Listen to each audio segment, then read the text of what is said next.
একটা ভয়াবহ মেরুকরণকৃত একটা পলিটিক্স তৈরি হয়ে যেতে পারে। যে যেমন ধরেন আপনার মধ্যে সমস্ত ছোট দল বিলীন হয়ে গেল, আবার আমি আপনার প্রতিদ্বন্দ্বী, আমি কি করলাম, আমি আবার সমস্ত ছোট দল বা যাদের সমর্থন কম কিন্তু সমাজে এক ধরনের প্রভাব, তাদেরকে আমার মধ্যে বিলীন করে ফেললাম। তাহলে কী হবে, খুব প্রত্যক্ষ মুখোমুখি একটা বাইনারি পলিটিক্স তৈরি হবে।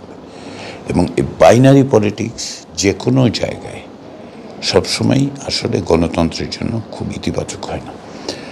এমনকি ধরুন যুক্তরাষ্ট্র কিংবা ব্রিটেনে ক্ষমতার কাছাকাছি অর্থের বিবেচনায় ব্রিটেনের ক্ষেত্রে লেবার পার্টি এবং কনজারভেটিভ, আমেরিকার ক্ষেত্রে যেটা আমরা দেখতে পাই সেটা হচ্ছে আপনার হয় রিপাবলিকান হয় ডেমোক্রেট, এই তো।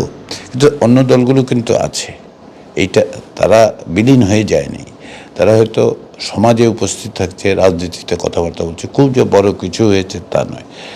একটা ম্যাচিউর ডেমোক্রেসিতে যদি একটা আপনার বাই পার্টিজান ফ্রেমওয়ার্ক দাঁড়ায় সেইটা এক জিনিস, আর আপনি যখন গণতান্ত্রিক প্রক্রিয়ার মধ্যে ঢুকছেন তখন যদি এরকম মেরুকরণ তৈরি করেন তাহলে সেটা বিপজ্জনক হয়।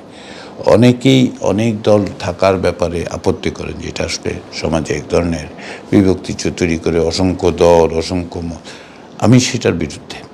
আমি মনে করি যে গণতন্ত্রের চর্চার জন্য এগুলির উপস্থিত থাকা দরকার। এগুলো বলতে আমি হচ্ছে বিভিন্ন মতের উপস্থিত থাকা দরকার। আমি যেভাবে বলি কথাটা সেটা হচ্ছে একটি গণতান্ত্রিক সমাজে বহু মত থাকবে, বহু পথ থাকবে, কিন্তু মোহনা একটা তৈরি করতে হবে। আমাদের একটা মোহনা আছে, জাতীয় স্বার্থ, বাংলাদেশ, তার সার্বভৌমত্ব, তার জবাবদিহিমূলক রাষ্ট্র, একটা গণতান্ত্রিক প্রক্রিয়া পদ্ধতি, বিভিন্নভাবে মানুষকে যুক্ত করা, একটা মোহনা আছে। ফলে বিভিন্ন মত পথ থাকায়, তাই না, খুব যে মানে এটাকে নিয়ে চিন্তিত হয়ে পড়া সেটা আমি মনে করি না। আমি মনে করি যে থাকবে। আমি সবসময় এটার জন্য বাংলাদেশের মানচিত্রের দিকে তাকাই এবং তাকে নদীগুলিকে দেখি, যে দেখুন কত নদী, কিছু নদী ছোট, কিছু নদী বড়, কিছু নদী অত্যন্ত উত্তাল হয়ে ওঠে, কখনো শুকিয়ে যায়। আবার এগুলি টিকিয়ে রাখা দায়িত্ব আবার মানুষের। নদী কিন্তু নিজেই টিকে থাকবে না। আমরা যদি নদীর ক্ষতি করি, এই যে ধরুন পদ্মা সেতুর অবস্থা তো আমরা, পদ্মা নদীর অবস্থা তো আমরা দেখলাম শুকিয়ে যাচ্ছে, তাই না, রাজশাহী এলাকায়। কারণ কি, উপর থেকে পানি আসছে না।